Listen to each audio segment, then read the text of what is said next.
오늘부터 아모스 1장에 대해서 살펴보기로 합니다. 오늘 본문의 저자 선지자 아모스는 드고아, 그러니까 예루살렘 남방 지역 한 20km 정도 떨어진 그 지역의 목자 출신입니다. 이 아모스는 북이스라엘 절정기라고 할 수 있는 여로보암 2세 때 활동했던 선지자였습니다.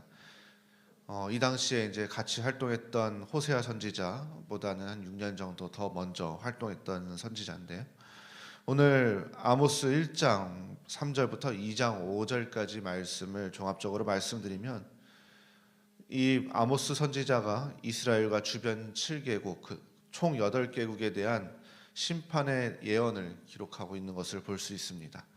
먼저 오늘 우리가 읽은 1장에서는 아람과 블레셋, 두로, 에돔, 암몬 이렇게 5개의 나라에 대해서 심판의 메시지를 기록하고 있습니다.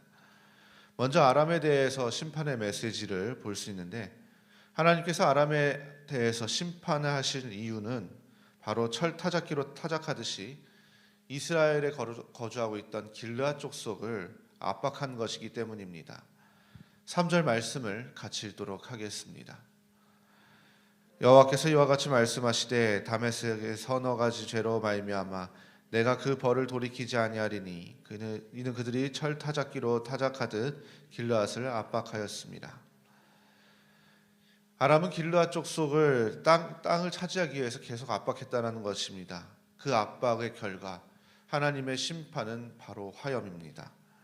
4절 말씀을 보시면 내가 하사엘의 집에 불을 보내리니 베나다드의 궁궐들을 사르리라. 여기서 하사엘은 바로 이 아람의 전 왕이며 그 다음에 베나닷은 아람의 궁이 있는 곳입니다. 다음으로 블레셋과 두로에 대해서 심판의 메시지가 나옵니다. 그 심판을 하는 이유는 바로 이스라엘을 에돔에 판 것입니다. 하나님께서 그들에 대한 심판의 방법은 아람과 마찬가지로 바로 화염입니다. 6절과 9절에서 그 말씀을 볼 수 있는데, 6절 말씀을 보시면 여호와께서 이와 같이 말씀하시되 가사의 서너 가지 죄로 말미암아 내가 그 벌을 돌이키지 아니하리니 이는 그들이 모든 사로잡은 자를 끌어 에돔에 넘겼습니다. 또한 9절에는 여호와께서 이와 같이 말씀하시되 두로의 서너 가지 죄로 말미암아 내가 그 벌을 돌이키지 아니하리니 이는 그들이 그 형제의 계약을 기억하지 아니하고 모든 사로잡은 자를 에돔에 넘겼습니다 라고 기록되어 있습니다. 다음으로는 에돔에 대한 심판에 대해 나오고 있습니다. 우리가 보통 에돔 하면 이제 에서의 후예로 알고 있죠. 에돔도 불로 심판을 받게 되는데, 에돔이 심판을 받게 되는 이유는 바로 자신의 형제 이스라엘을 긍휼히 여기지 않고 분을 끝없이 품은 것입니다. 여기서 이스라엘은 바로 야곱의 후손들을 의미하고, 에돔은 에서의 족속을 의미하죠. 11절 말씀을 같이 읽도록 하겠습니다. 여호와께서 이와 같이 말씀하시되 에돔의 서너 가지 죄로 말미암아 내가 그 벌을 돌이키지 아니하리니 이는 그가 칼로 그의 형제를 쫓아가며 긍휼을 버리며 항상 맹렬히 화를 내며 분을 끝없이 품었습니다.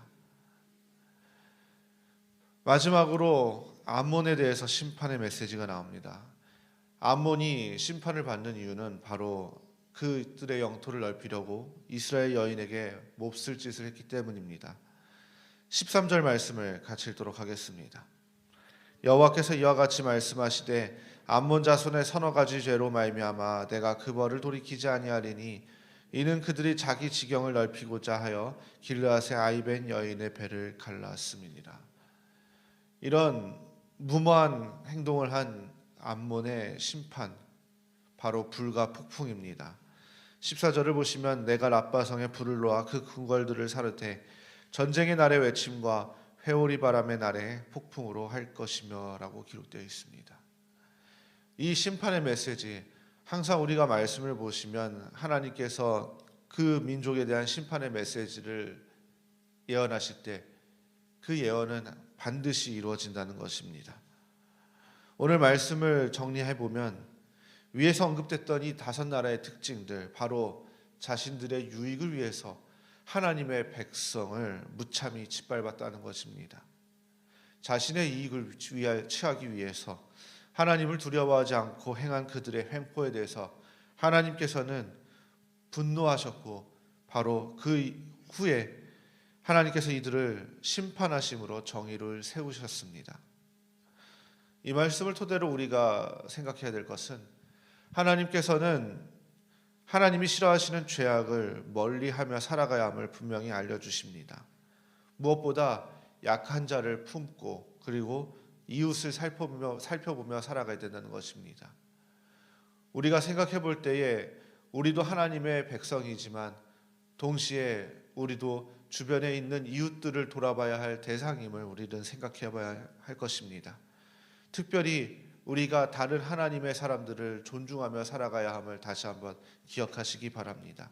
이것이 바로 하나님을 경외하는 방법입니다.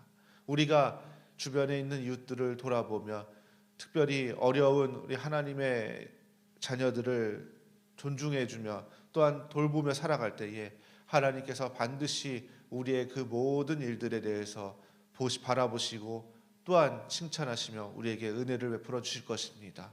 오늘도 말씀을 붙들고 살아가시며 또한 세상 가운데 주변에 있는 우리 모든 하나님의 자녀들 뿐만 아니라 어려운 이웃들을 돌아보고 존중해주며 살아가는 저와 성도님들이 되시기를 주님의 이름으로 소망합니다. 오늘 주신 말씀을 기억하시면서 함께 기도하시겠습니다.